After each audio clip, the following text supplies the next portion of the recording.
અમરેલી જિલ્લાના પ્રગતિશીલ ખેડૂતે ગાય આધારિત ખેતી કરવાની શરૂઆત કરી હતી, પરંતુ આખરે આ ગાય એક ઉત્પાદન આપતી પણ સાબિત થઈ છે. પ્રાકૃતિક ખેતી માટે ગાયની ખરીદી કરવામાં આવી હતી. ગાયનું ગૌમૂત્ર છાણમાંથી જીવામૃત, બીજામૃત, ઘન જીવામૃત બનાવી ખેતીમાં ઉપયોગ કરવામાં આવતો હતો, પરંતુ હવે આ ગાયો છે તે દોહન એટલે કે દૂધણી થઈ છે, જેથી તેનું દૂધ ઉત્પાદન અને દૂધમાંથી ઘી બનાવવામાં આવે છે અને તેનું વેચાણ કરી 50,000ની આવક પણ મહિને થાય છે. ગાયું પ્રાકૃતિક ખેતી માટે આ ખેતી છે, અમારે 100 વીઘા જમીન છે. આ જમીનમાં પ્રાકૃતિક ખેતી કરી શકાય ને એનું છાણ જે આપણે ગાય આધારિત ખેતી થાય એ માટે આપણે ગાયો વસાવી છે.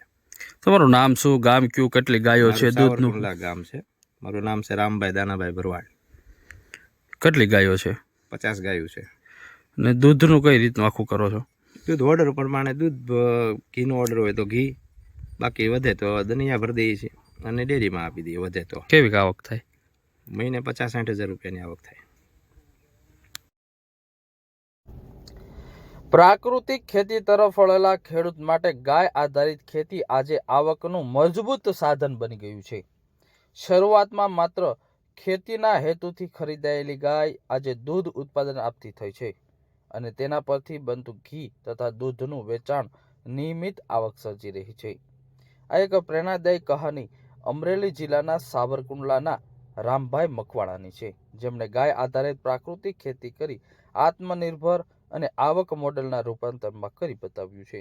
રામભાઈ 12 ધોરણ સુધી અભ્યાસ કર્યો છે. 100 વીઘા જેટલી જમીન છે, જેમાં ગાય આધારિત પ્રાકૃતિક ખેતી કરે છે. આજે તેઓ પાસે 50 જેટલી ગીર ગાય છે અને આ નાની વાછરડી અને મોટી ગીર ગાયો હવે ધીમે ધીમે દૂધ આપે છે, જેમાંથી 10 જેટલી ગાય દૂધ ઉત્પાદન આપે છે. આ દૂધ ઉત્પાદનમાંથી પરંપરાગત પદ્ધતિથી ઘી બનાવવામાં આવે છે, સાથે ઓર્ડર મુજબ દૂધનું પણ વેચાણ કરવામાં આવે છે. ઘીનો ભાવ 2000 રૂપિયા છે, જ્યારે ગાયનો પ્રતિ લીટરનો 70 રૂપિયા ભાવ મળી રહે છે. શરૂઆતમાં આવકનો કોઈ ઉદ્દેશ આ ગાયોનો નહોતો.